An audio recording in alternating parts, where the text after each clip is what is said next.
Boa noite, meu irmão, minha irmã, meu amigo, minha amiga. Você que nos acompanha na página Pregações Espíritas no Facebook e você que está inscrito no canal Pregações Espíritas no YouTube. Sejam todos muito bem-vindos a mais uma pregação de sábado às 20 horas, hoje, dia 21 de dezembro de 2024. Como leitura preparatória para a nossa prece, nós vamos ler do Evangelho de Lucas, capítulo 2, versículos 8º a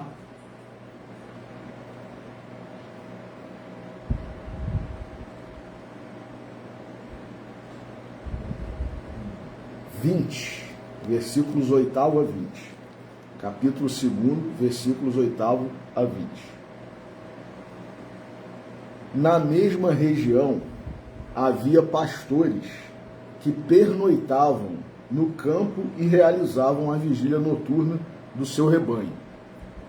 E se aproximou um anjo do Senhor, a glória do Senhor iluminou ao redor deles e encheram-se de grande temor. Disse-lhes, porém, o anjo: não tenhais medo. Eis que vos trago boas novas de grande alegria, que será de todo o povo. Porque nasceu hoje para vós um Salvador, que é o Cristo Senhor, na cidade de Davi.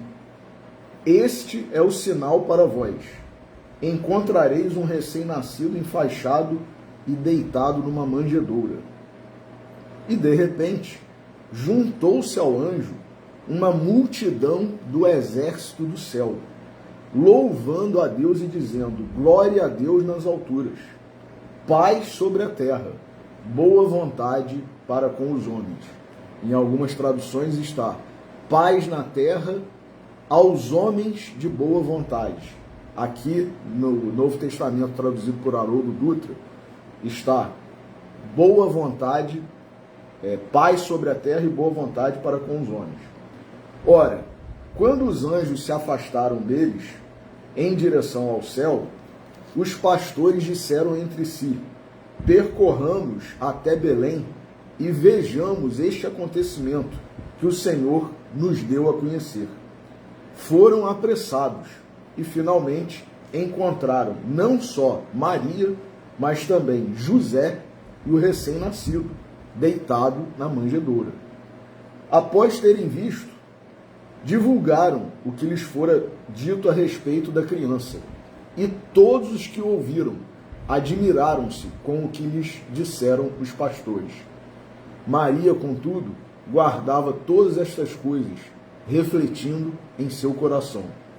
E os pastores retornaram glorificando e louvando a Deus por tudo quanto tinham ouvido e visto, conforme lhes fora dito. Vamos fazer a nossa prece inicial. Senhor Jesus, nosso Mestre, Deus, nosso Pai, amigos e benfeitores espirituais, espíritos familiares e simpáticos, nossos anjos guardiões. A todos vós pedimos a bênção, a intercessão, a inspiração, neste momento em que nos reunimos em Teu nome, Senhor, para refletirmos sobre o Teu Natal, nesta pregação que antecede o Teu Natal, a data em que nós, seres humanos cristãos, celebramos e comemoramos o Teu Natal, no dia 25 de dezembro de cada ano. E por isso, por esta bênção, por esta reflexão, por esta oportunidade, agradecemos antecipadamente, pedindo permissão para iniciar a pregação de hoje. Que assim seja. Meus amigos, essa é a pregação que antecede o Natal. Então nós não poderíamos deixar de falar do Natal do nosso Senhor Jesus Cristo. E como nós vimos aqui na narrativa de Lucas, que inclusive obteve as informações para fazer os seus escritos, o seu evangelho, diretamente de Maria, a pedido de Paulo, porque a ideia era que ele, Paulo, escrevesse com as informações obtidas diretamente de Maria, Nossa Senhora, mãe de Jesus. E ele não pôde, Paulo não conseguiu fazer isso, mas ele pediu a Lucas que fizesse, e Lucas fez. Então nós temos aqui registros que só no Evangelho de Lucas aparecem.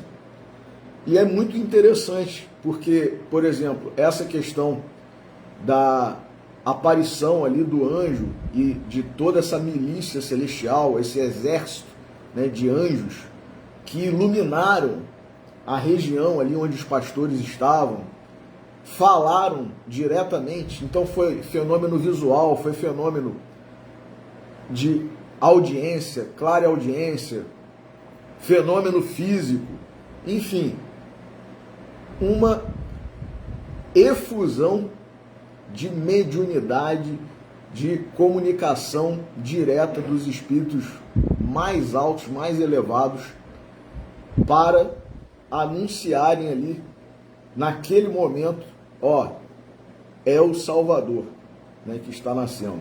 E a gente sabe que outros fenômenos aconteceram, além desse, né? Além desses.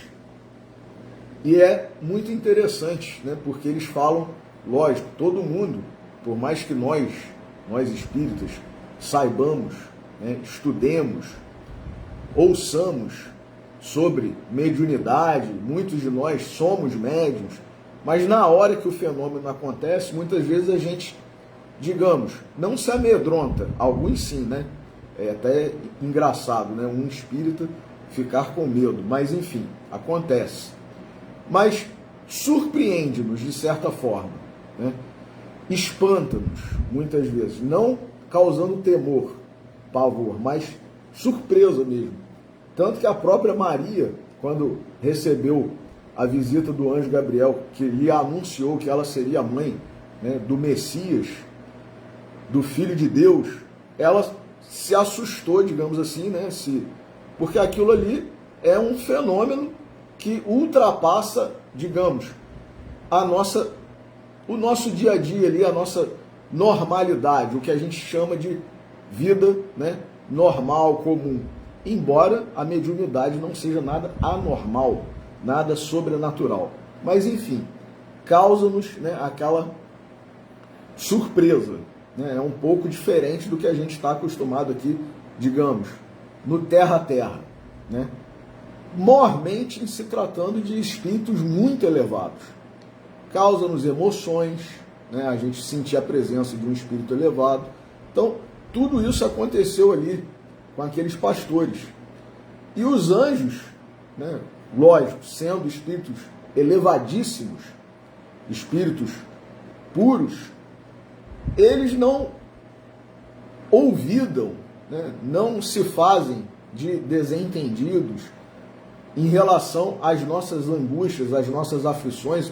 Então, eles já começaram dialogando com os pastores, dizendo, não tenhais medo.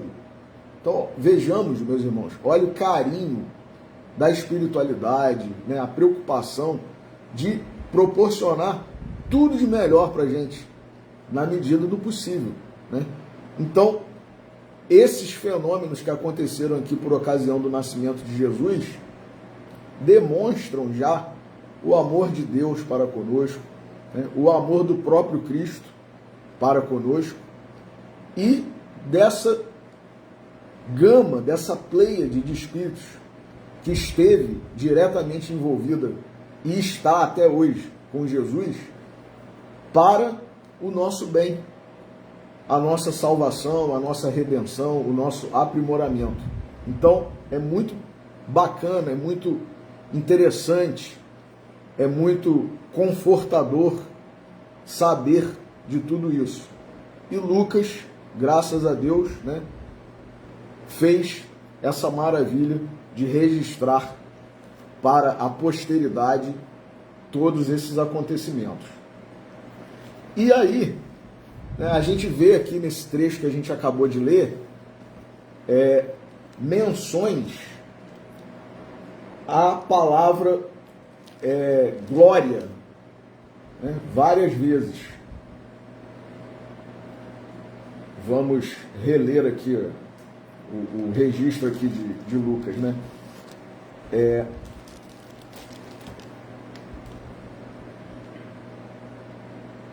Disse-lhes, porém, o anjo: não tenhais medo, eis que vos trago boas novas de grande alegria.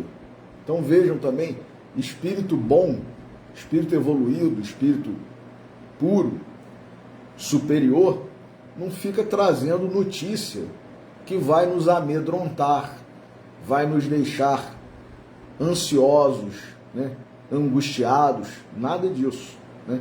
Quem dá notícia, né, ruim, na verdade, é um espírito atrasado, né? Nós, muitas vezes, quando nós propagamos notícias ruins, notícias falsas, né, como a gente tem visto a expressão aí que está muito em voga, muito na moda, né, fake news, enfim, e mentiras, tragédias e tal.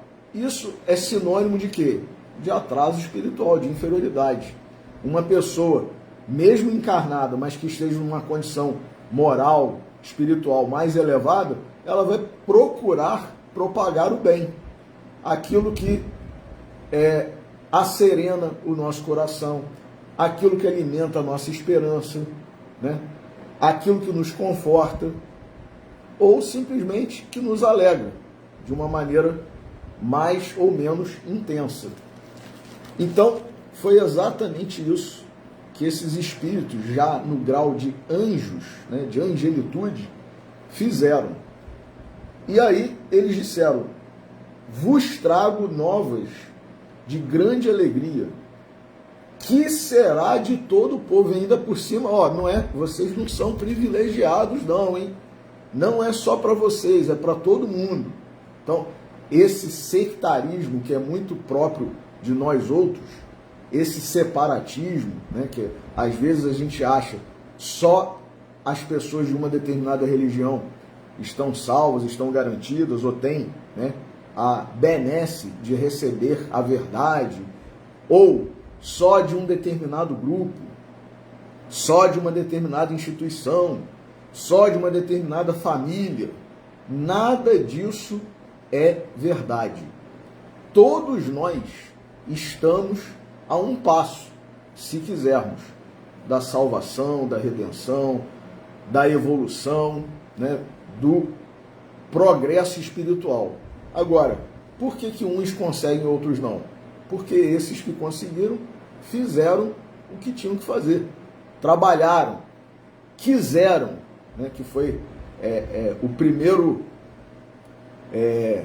elemento, né, da tríade de Pasteur. Vontade é a primeira coisa, como registrou o professor Clóvis no seu livro De Jesus para os que Sofrem, né? A tríade de Pasteur: vontade, trabalho. Então primeiro a gente tem que querer, depois trabalhar, fazer alguma coisa, e paciência, porque a gente é muito apressado às vezes, né? Então a gente às vezes faz uma oração, pede, trabalha, faz alguma coisa, mas quer um resultado já agora.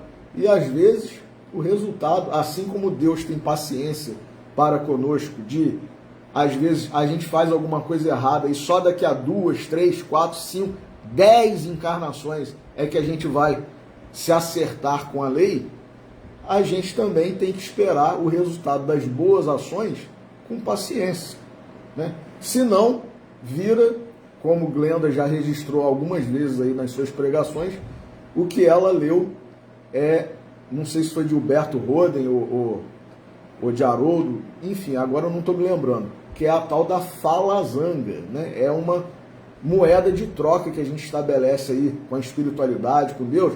Eu vou fazer isso, mas eu quero, né, a recompensa, o resultado, e quero já, né, o quanto antes. Então a gente tem que saber esperar o tempo de Deus, né? E aí eles dizem aqui: não é somente para vocês, né? É para todo o povo. Nasceu para vós hoje um Salvador, que é o Cristo Senhor. Quer dizer, é aquele que já havia sido profetizado lá no Antigo Testamento, há mais ou menos 700 anos antes de Jesus. Em outras oportunidades com menos tempo, né? 400 e poucos anos. Então, e ainda por cima, os anjos disseram, meus irmãos, vejamos que certidão, que atestado de superioridade. Não deixaram na dúvida, porque às vezes a gente até recebe com uma clareza suficiente um aviso, um sinal, uma sugestão, uma intuição da espiritualidade superior, mas nós, por sermos muito atrasados, por não estarmos em sintonia, a gente não consegue identificar toda a clareza daquela mensagem, daquela intuição.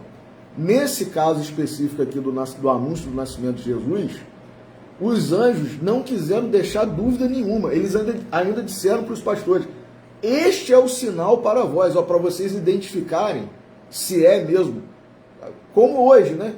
Muitas crianças nascem no mesmo dia. Quantos registros de nascimento ocorrem aí nos hospitais, nos cartórios de registro civil, né? Nasceram tantas crianças hoje. Então como é que eu vou saber quem que é? Naquela época também.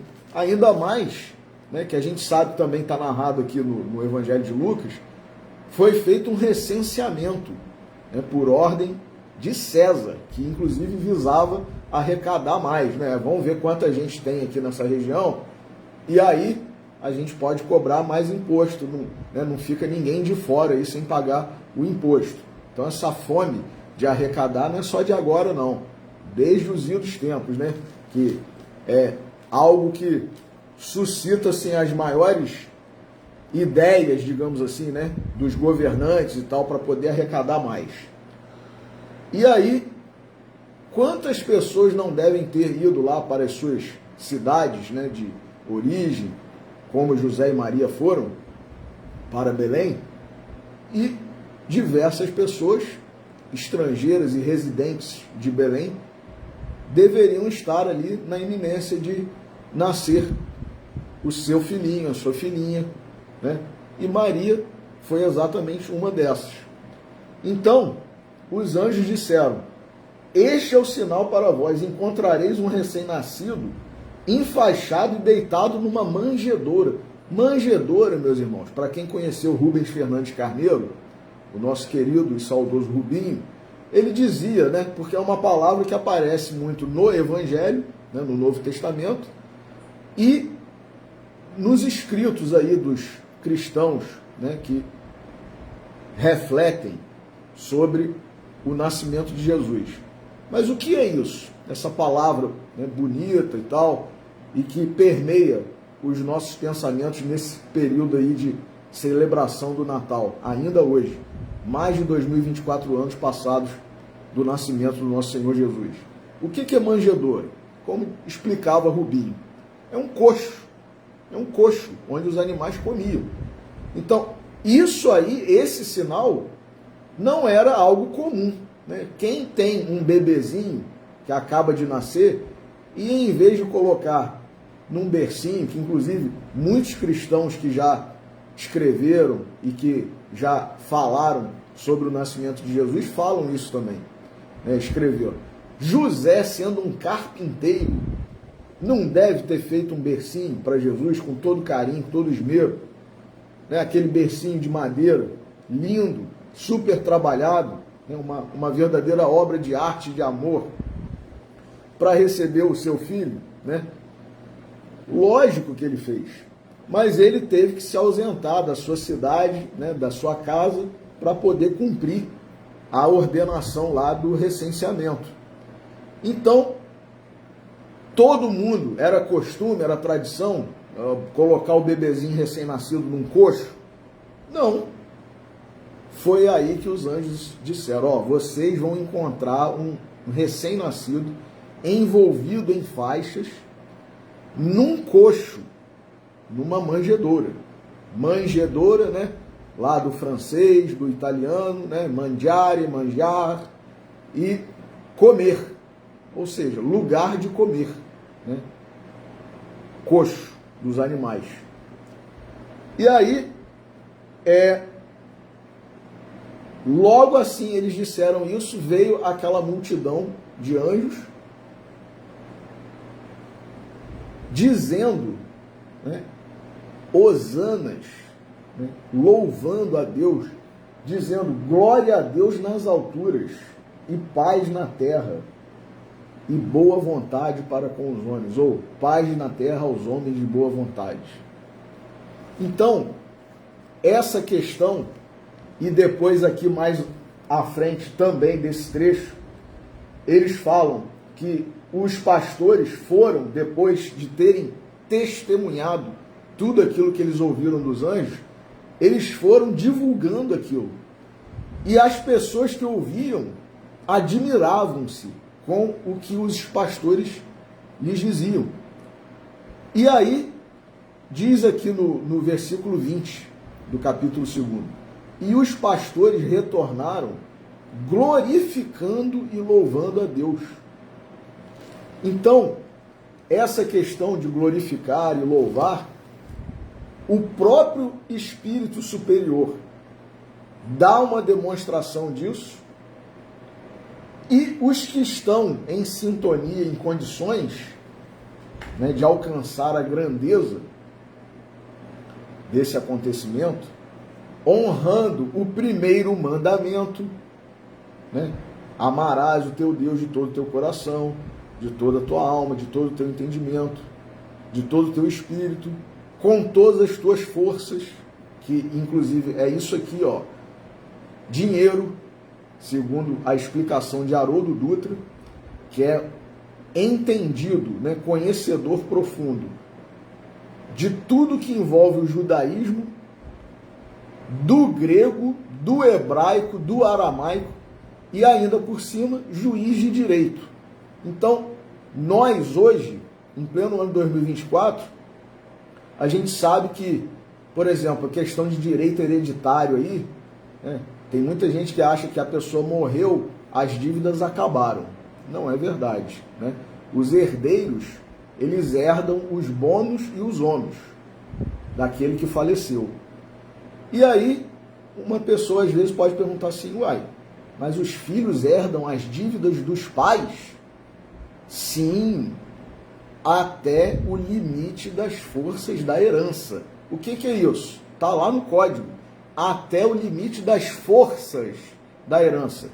Se a pessoa recebeu um patrimônio de 1 milhão e o pai ou a mãe que faleceu e deixou esse patrimônio tinha uma dívida de 1.500.000, os herdeiros vão responder pela dívida de 1.500.000? Vão, porém só até o limite do patrimônio que foi deixado. Ou seja, o patrimônio é de 1 milhão, só vai responder até 1 milhão. O que passar disso, os 500.000 além do 1 milhão, vão ficar, né, sem serem pagos, né? Então, quando os 10 mandamentos foram revelados lá a Moisés, né, amarás o teu Deus com todo o teu coração, com toda a tua alma, com todo o teu entendimento, com todas as tuas forças, a gente colocar o dinheiro também para beneficiar aí a obra do Cristo. E geralmente quando coça o bolso a gente, opa, calma aí não, né? Eu aceito me dedicar, dar meu tempo e tal, não sei o quê. Agora, mexeu no bolso, então é também a gente colocar o dinheiro da gente para melhorar, ajudar, proporcionar alguma coisa. A instituição que a gente está frequentando está precisando disso para a obra assistencial, é a gente chegar junto, sim, na medida das nossas possibilidades, é claro. Ninguém vai deixar a sua família, né, sem o alimento ali, né, sem as necessidades básicas para poder colocar o dinheiro todo, né, na instituição, na igreja e tal. Não é isso. Não é, né, se prejudicar. Agora, na medida das nossas possibilidades, muitas vezes é uma renúnciazinha pequena que a gente faz. Deixa de fazer uma determinada coisa extravagante, né, que não é necessidade, como está lá no Livro dos Espíritos, né? E no Evangelho segundo o Espiritismo. À medida que a humanidade avança, o homem cria novas necessidades. Então a gente vai criando necessidade que não existia. E a gente passa, de certa forma, a encarar aquilo como algo de que nós dependemos para viver, né? Para sobreviver. E na verdade, muitas vezes não é. É uma extravagância. Então, colaborar com a obra assistencial da igreja, da casa espírita que a gente frequenta, proporcionar, né, ver se está precisando de alguma coisa, mesmo que não seja na obra assistencial, a casa está precisando de alguma coisa, né, eu posso melhorar isso assim, doar um aparelho, enfim, o que for, né, é a gente amar a causa do Cristo, né, se preocupar com a instituição em que a gente está. Rubim também falava muito isso. Às vezes a pessoa faz parte ali da diretoria da casa, né? Faz parte dos trabalhadores responsáveis por determinados setores e tal, e não pensa na casa, né? Não sente aquele amor, aquela vibração no coração. Então Rubim falava, às vezes vai para uma reunião, né, de diretores ou de coordenadores e tal, e não fala nada. Não tem nada para falar, não tem nada para pedir também de sugestões, fica a pessoa parada lá, né? Quer dizer, o coração está vibrando? Não sei, né? Isso é de cada um, mas faz parecer que não. É uma pessoa que não se importa, está ali apenas para cumprir uma obrigação, né? Às vezes de parecer que está quite ali na questão espiritual e tal, né? Todo mundo vê que está no horário lá que é designado e pronto. Então, a gente tem que colocar o coração. Por isso que o mandamento é: amarás o teu Deus de todo o teu coração, de toda a tua alma, de todo o teu entendimento, com todas as tuas forças. Força física, força financeira. Então, e dar glória a Deus é exatamente isso, né? É a gente colocar o coração. Mas aí, Jesus, que é, né, a expressão máxima disso, porque ele não somente fez isso tudo, como ele deu a própria vida. Ele renunciou, enquanto a gente não renuncia a uma coisinha ou outra, porque a gente ainda é muito egoísta, né, e não consegue renunciar a nada em favor da causa do Cristo, em favor da obra assistencial da nossa igreja, da instituição, da casa espírita que a gente frequenta. Jesus renunciou primeiramente às paragens celestiais divinas em que ele estava para vir, né, dar o seu testemunho, transmitir a palavra de Deus, revelar que Deus é um Pai amoroso, bom, justo, compassivo, que quer o nosso bem. Então renunciou a tudo de melhor, né, que ele estava já vivenciando na espiritualidade, né, na dimensão em que ele se encontra. Criou a terra para que nós pudéssemos avançar na nossa trajetória evolutiva. Cuida de nós outros como aquele cuidador, né, de ovelhas, aquele homem que tem aquele carinho, aquele cuidado. Porque cuidar de ovelha não é fácil não, meus irmãos. Quem quiser hoje aí com a tecnologia que a gente tem, né, de internet, informações, vai ver o que é cuidar de uma ovelha, de um rebanho, né? Se você descuidar, as ovelhas morrem. Morrem porque estão com excesso de lã, então a tosa ali não é uma questão só comercial, não. É uma questão de cuidado com o animal. Se você, eu não vou, tadinho da ovelha, né? Eu não vou tosquiar a ovelha, né? Não vou tirar a lã da ovelha, porque isso é uma exploração. A pessoa que faz isso está visando lucro, é isso, é aquilo, e esses adjetivos todos que a gente ouve aí, né? Será que é só isso, né? Ou não é um cuidado, um carinho? Porque ovelhas há, né, que morrem, Por quê? Porque o cuidador, tadinho, ele, em vez de visar o lucro, né, ele é um cara que se preocupa, né, com os animais e tal, então ele preferiu não tosquear as ovelhas, né, deixar que elas vivam lá tranquilamente e tal. Está causando, na verdade, né, num aspecto aí jurídico e tal, maus tratos. Se não tosquear a ovelha, ela vai morrer por excesso de calor, por excesso de desidratação. Então, Jesus é esse pastor que cuida com carinho, mas sem visar a questão financeira. Jesus não quer retorno nenhum. Jesus não está cuidando da gente porque ele está querendo receber algum lucro, alguma vantagem, nada disso não.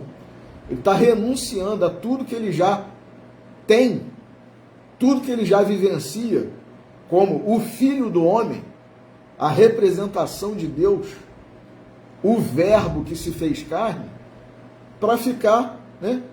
Igual a gente, às vezes, que a gente fala assim, esse tipo de coisa eu já não me preocupo mais. Né? Ou então, fulano não tem mais jeito. Eu desisto dele, ou dela, né?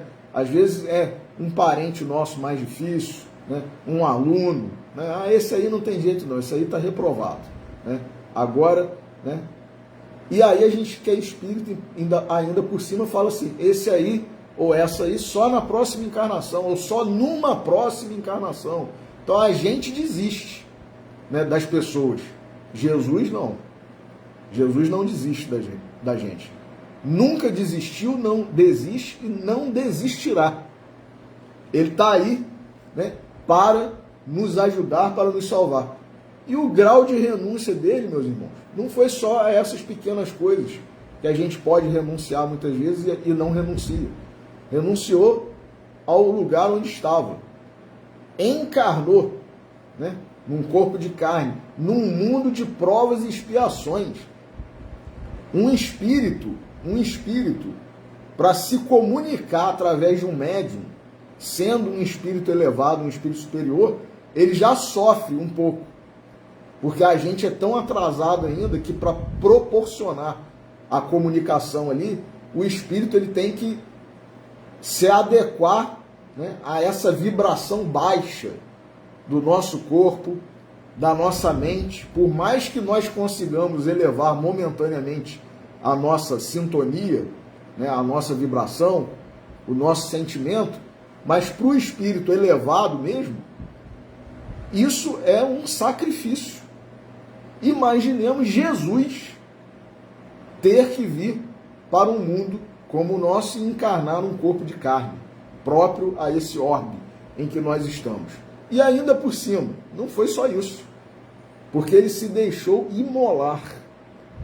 Ele permitiu que tirassem a vida dele, porque isso já estava previsto também nas profecias.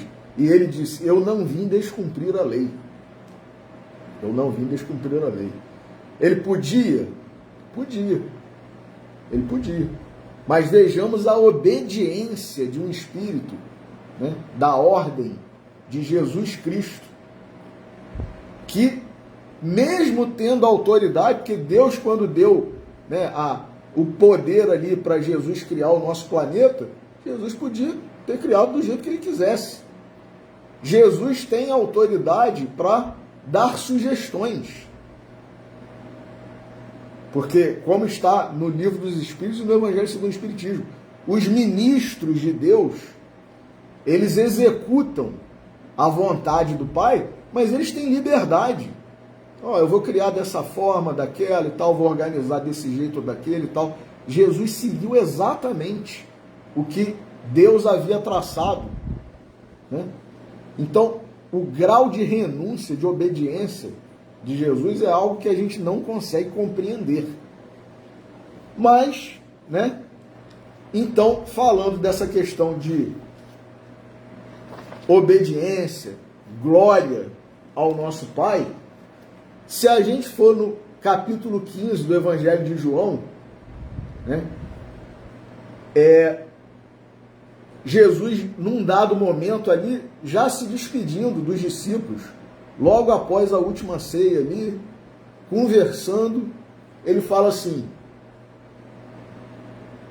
Eu sou a videira, vós os ramos. Quem permanece em mim e eu nele, esse produz muito fruto.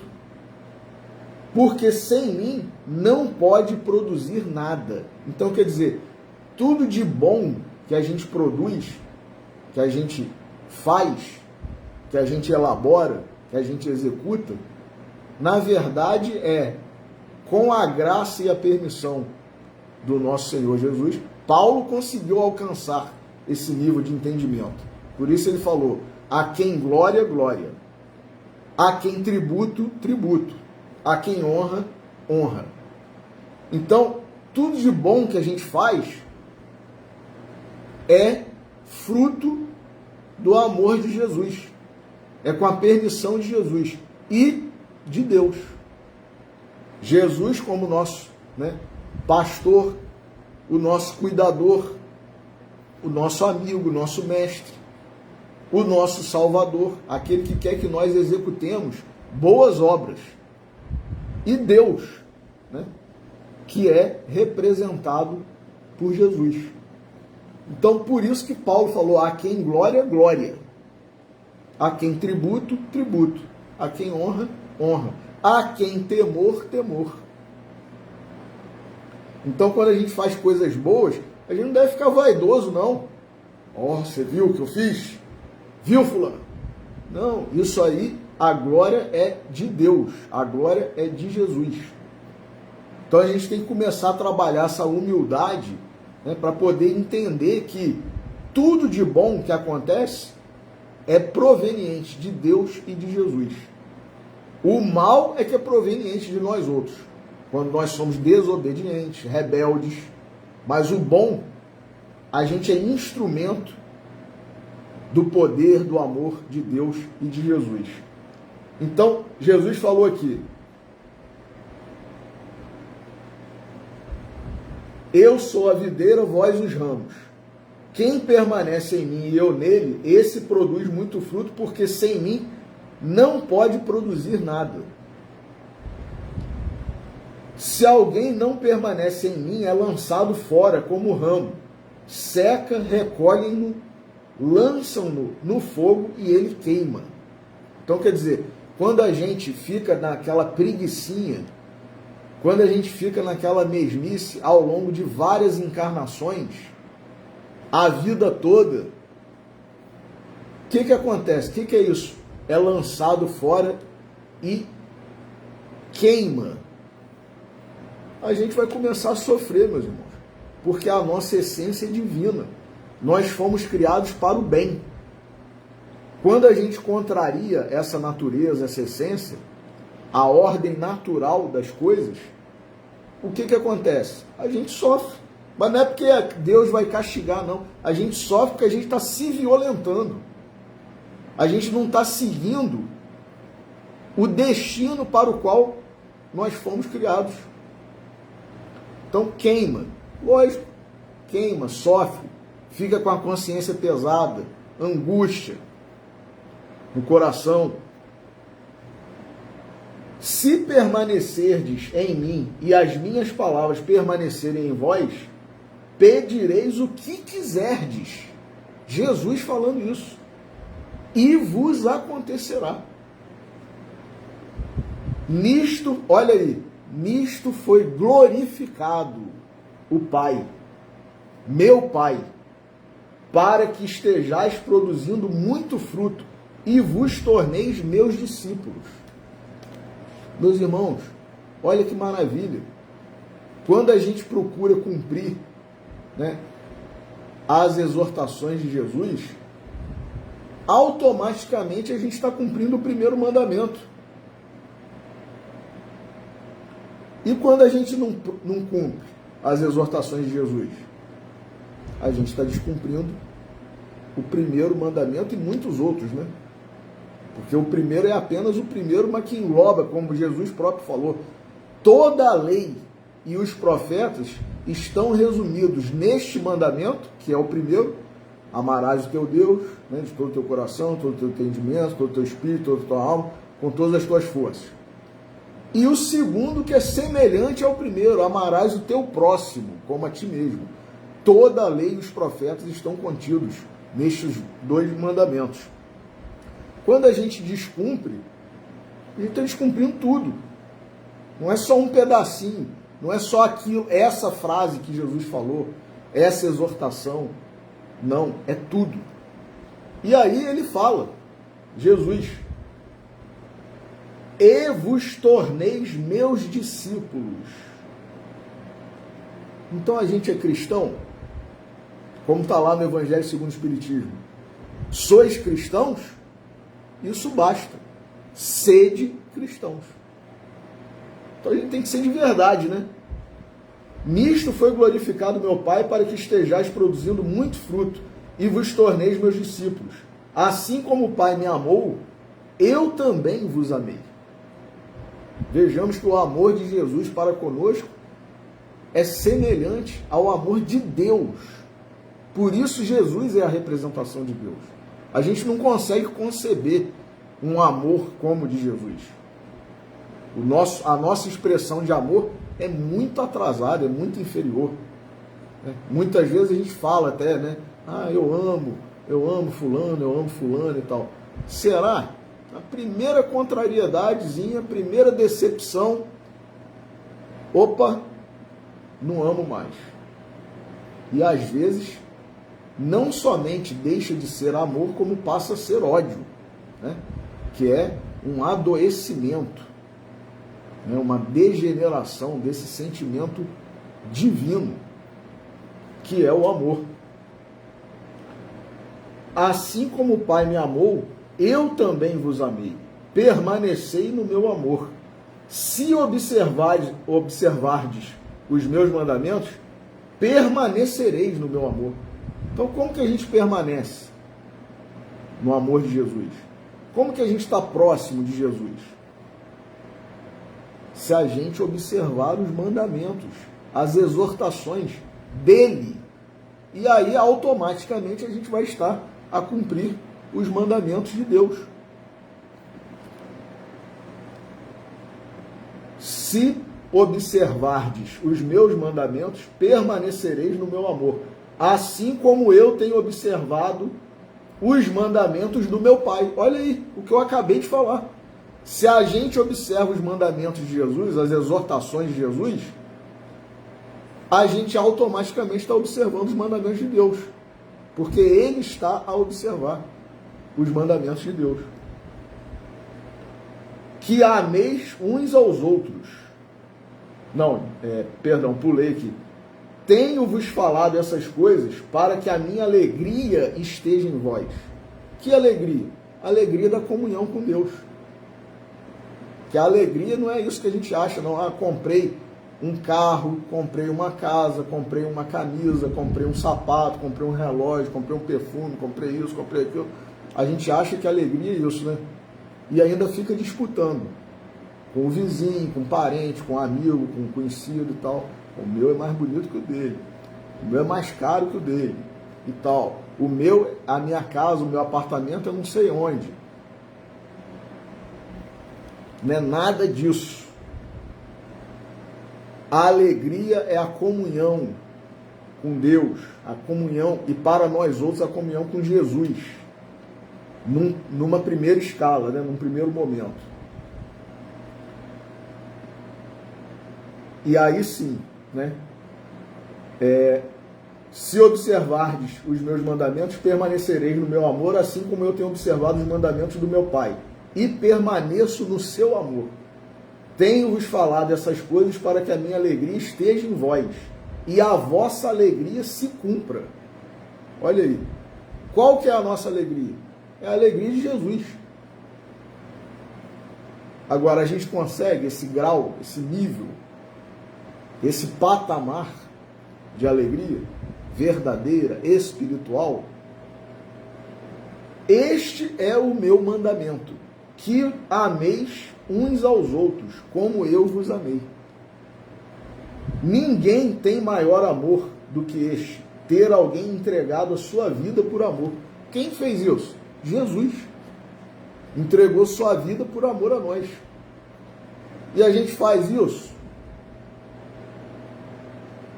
Há pessoas que fazem. Mães, pais, grandes patriotas que vão defender, né, a sua nação, a sua pátria, o seu povo.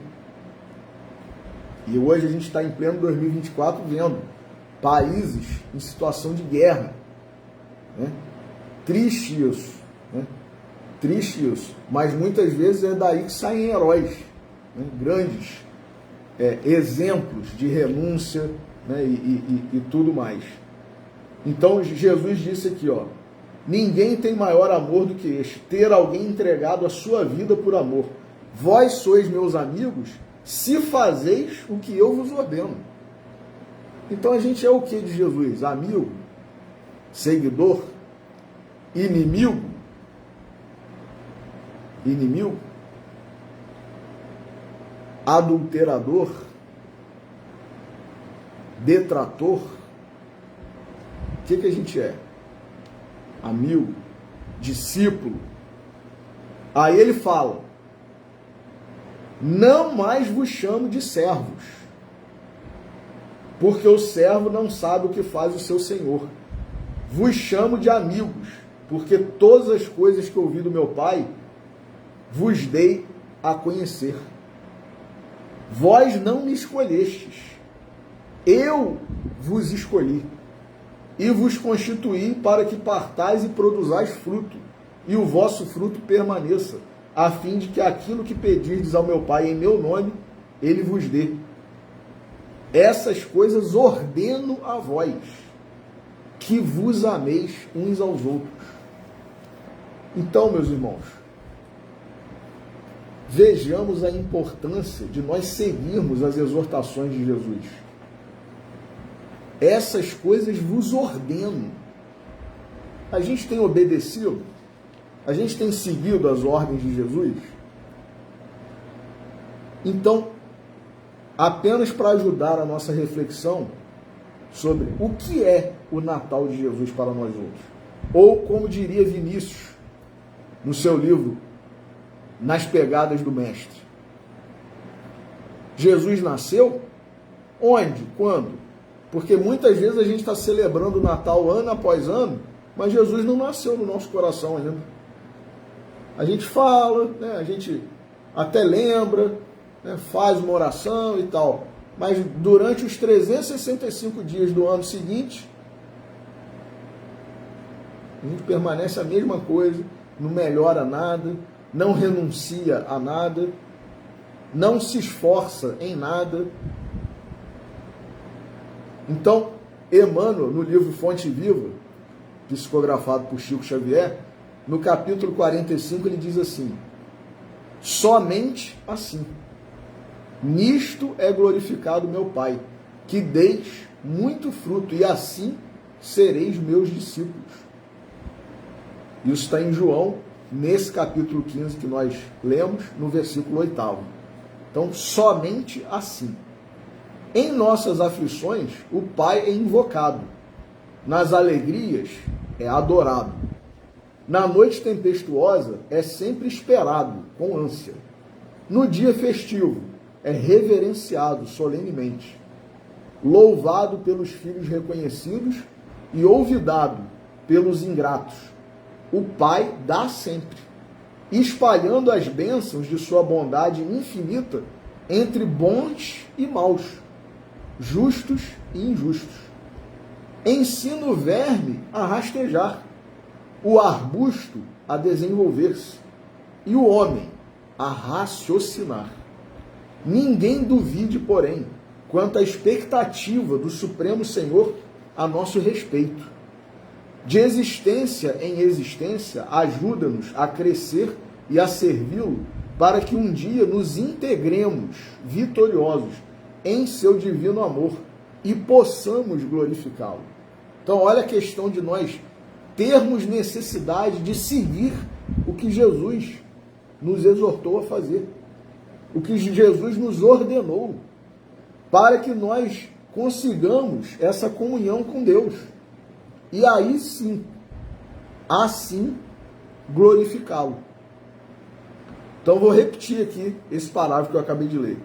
Ninguém duvide, porém, quanto à expectativa do Supremo Senhor a nosso respeito.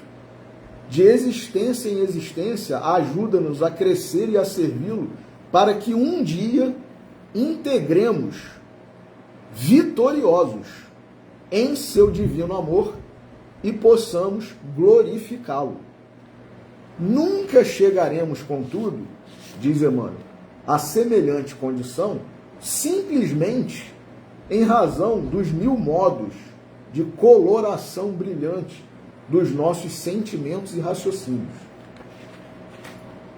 Nossos ideais superiores são imprescindíveis e, no fundo, assemelham-se às flores mais belas e perfumosas da árvore. Nossa cultura é, sem dúvida, indispensável e, em essência, constitui a robustez do tronco respeitável. Então, é importante cultura, conhecimento? Sim.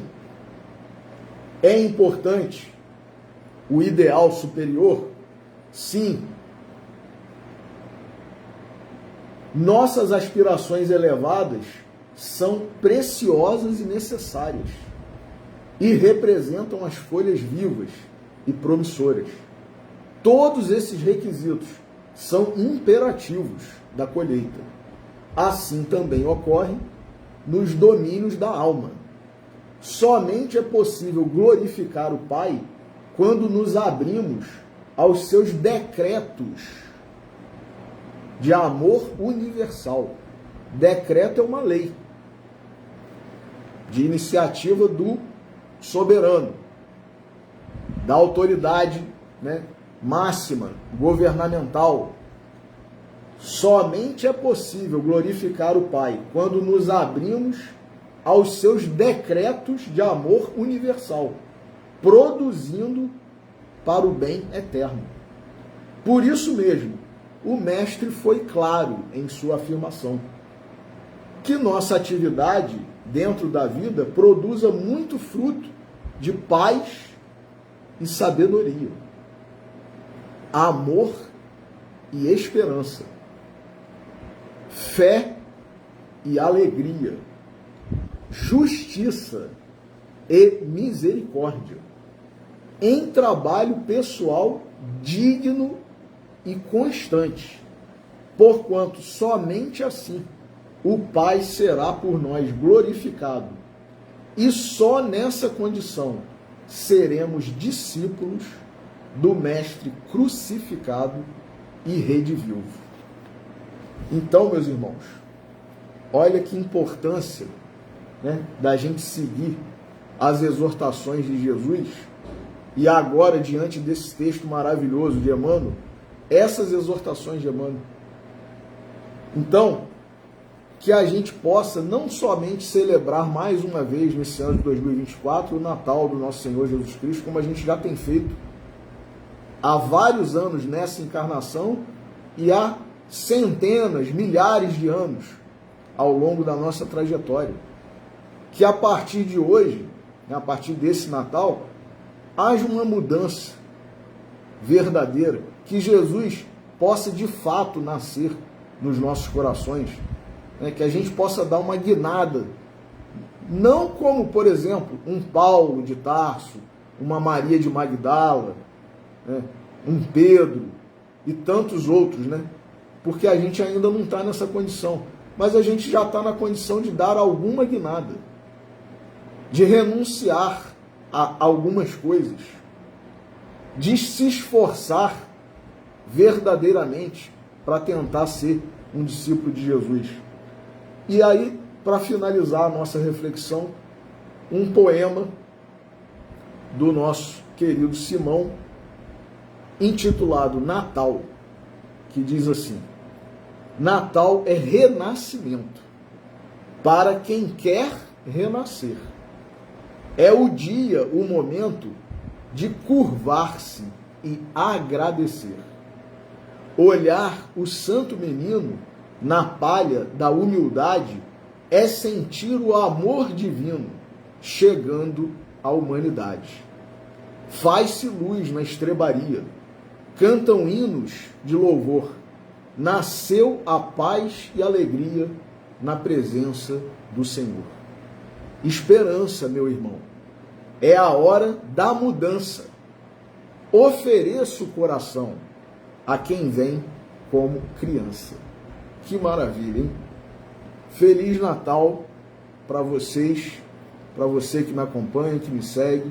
O meu muito obrigado por esse ano, né, de pregações, e que todos nós tenhamos o nosso coração transformado, renovado, que Jesus possa nascer verdadeiramente nos nossos corações, já, agora, a partir desse Natal de 2024, e cada vez mais, né, nos próximos anos, para que nós possamos, assim, verdadeiramente, glorificar a Deus e ser discípulos de Jesus. Feliz Natal, que Deus nos abençoe, um ótimo final de sábado, um ótimo domingo e uma semana, né, de muita paz, de renovação, de trabalho e, sobretudo, de amor. Muita paz a todos. Uma boa noite.